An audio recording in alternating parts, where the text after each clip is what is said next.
What is imposter syndrome?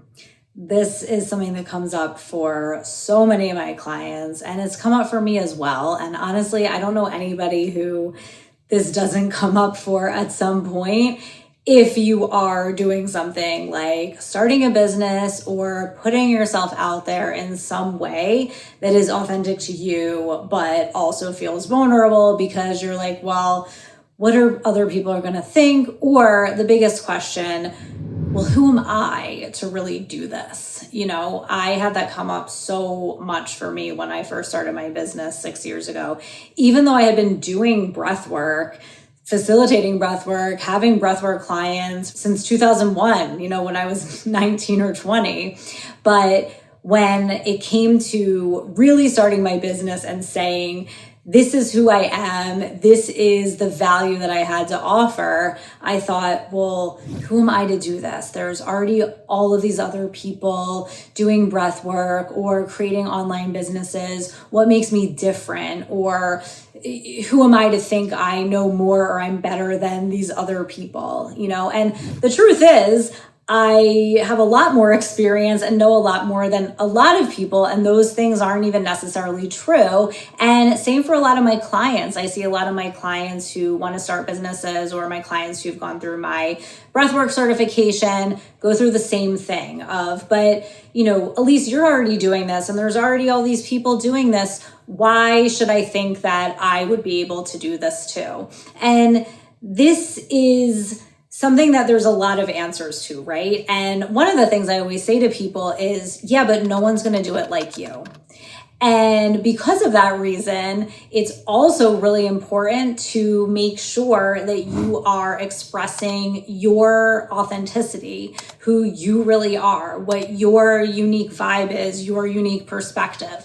But if you're afraid of what other people think, or you're constantly bracing for criticism, then showing your authenticity and just being fully who you are is going to be challenging, because you're always going to be trying to manage other people's experiences of you, or not say anything too provocative or too polarizing because you don't want to offend people or push certain people away. And I see that with a lot of my clients too, is they will try to speak to everybody because they don't want to leave anyone out, or they want to make sure everyone understands. And all of those things come from childhood wounding, or what I call your core wound, which is that one wound, unmet need, or void from childhood that you continue to cope with. It's this one pattern that creates a lens that you see everything through, right? So if your core wound is,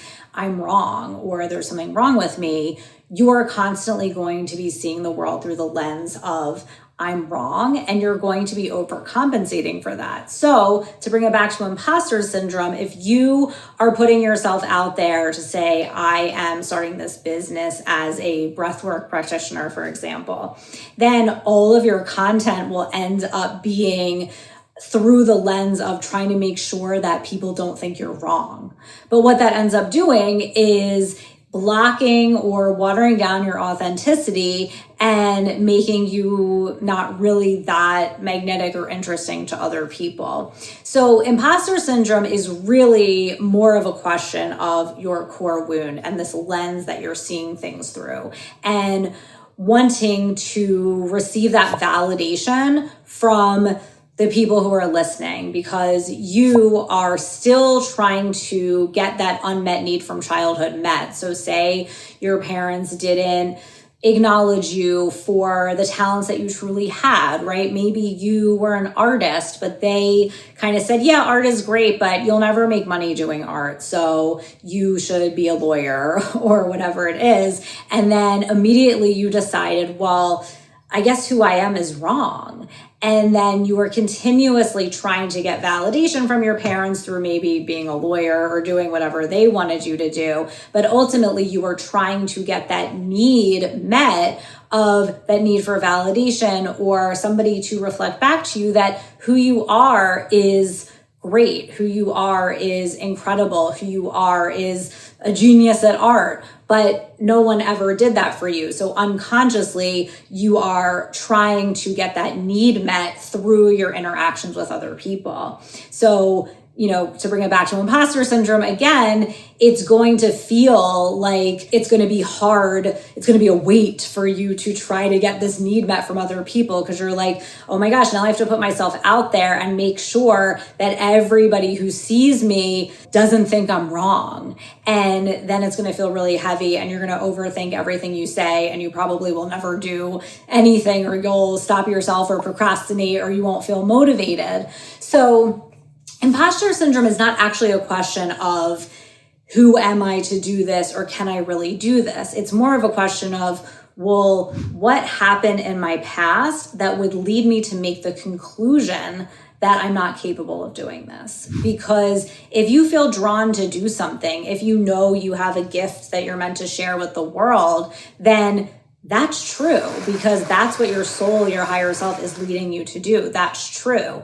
Any question or doubt around that is your core wound, right? And if you want to learn more about the core wound, you can download my private podcast, The Core Wound Solution, and I go really deep into what it is and how to pinpoint yours. But once you find out what that is, then the work is easy, because you're like, okay, well, if I'm afraid to put myself out there, or if I'm questioning if I really have what it takes, or if I'm comparing myself to everyone else around me, I must be seeing those things through the lens of my core wound. So now all I have to do is address my core wound, and then all of those things will feel way easier, And for me, like I said, I often questioned, like, can I really do this? Or, what are people going to think of me? People are going to think I'm crazy if I put myself out there. But then as I healed my core wound more and more, I started to really care less about what people thought. And I started to care more about the people that I was helping, because I started to be able to help a lot of people, and I started to see people having great results from my work.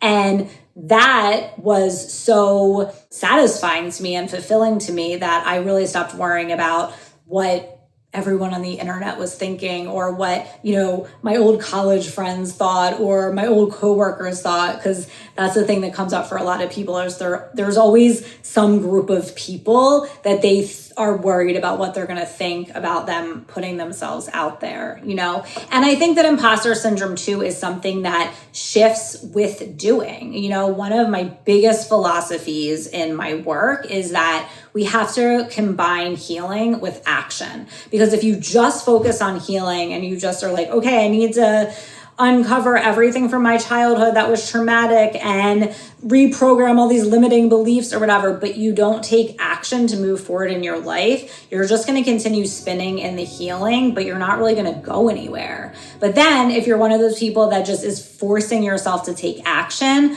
but not addressing what comes up when you take that action, what old beliefs or fears or emotions come up, because they will, then you're going to hit a wall and get burnt out, and your nervous system is going to be all out of whack, and eventually you're going to be able to stop forcing yourself to take action. So we have to pair those two things together, the healing and the action. But as you start to do that and you heal, you take action and put yourself out there, you address what comes up, you take action, then you less and less feel like an imposter, because not only are you not as concerned with what everyone else thinks about you, but you also have created this wherewithal within yourself, this confidence within yourself, this security and stability within yourself, because you've walked yourself through these hard emotions that you initially were hiding from by trying to get that validation or those unmet needs met by the people around you.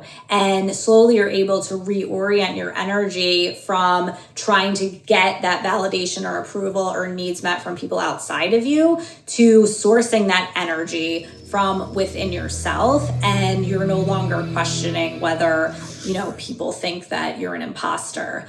And I just want to say too, your unique energy is your greatest asset. So whether or not someone is doing something similar to you, they're not going to do it like you do it. They're not going to have the same perspective. They're not going to have the same spin on it. And as you go through it, like I tell my certification students this all the time, just continue to work with clients, because as you do, you learn what your unique process is. You learn why you are different than anybody else, and then you start to articulate that. But I would say the most important thing is to look at this through the lens of your core wound. And, that's why I developed my inner child healing process, because it allows you to notice when your core wound is triggered, AKA say you're about to share that you're starting this business, or you're about to put something new out there and you're like, oh, well, who am I? What are other people going to think? Immediately, you know that that's your core wound. And then you can use the inner child healing process to address it, which is my really simple process I created to help you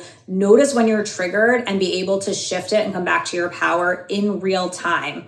Because to me, after being in the healing space for 25 years, I've seen a lot. And not a lot of people are showing you how to create a shift for yourself in the moment when something comes up. You don't want to have to wait till you talk to your therapist a week later or go to your healer a week later. You want to be able to address it in the moment, because that's where the rubber meets the road. And that's how things actually shift in your day to day. And that's what the inner child healing process is for. And you can learn more about that if you download the podcast. You'll get some information about that. It's only $33. You can get the inner child healing process. But start with the core wound solution. And because that's totally free, you can download it and just start to reflect on what is your core wound. What is that one thing from childhood that you remember feeling over and over and over again growing up? And how might that be related to you feeling imposter syndrome now? So I'm going to give you a journaling prompt to work on right now that's going to help you kind of get underneath of this and start to distill down what your core wound is. And then I want you to download the private podcast, listen to that. And then there's some breath work here on my channel you can do. It's called Breathwork for Accessing Your Higher Self. I want you to do that as well, so you can also start to tap into your creativity, your inspiration, your soul that's driving you to share this business, so you continue to be tapped into what you're truly meant to do, while also using the breath work to drop into the subconscious, see what that thing is that's in there driving the bus, that core wound, so that you can start to work with it and release it, and the imposter syndrome will slowly start to fade. So hopefully that was helpful. Please reach out to me if you have questions. Don't forget to download the core wound solution, do the journaling, do the breath work, and you will definitely see a shift.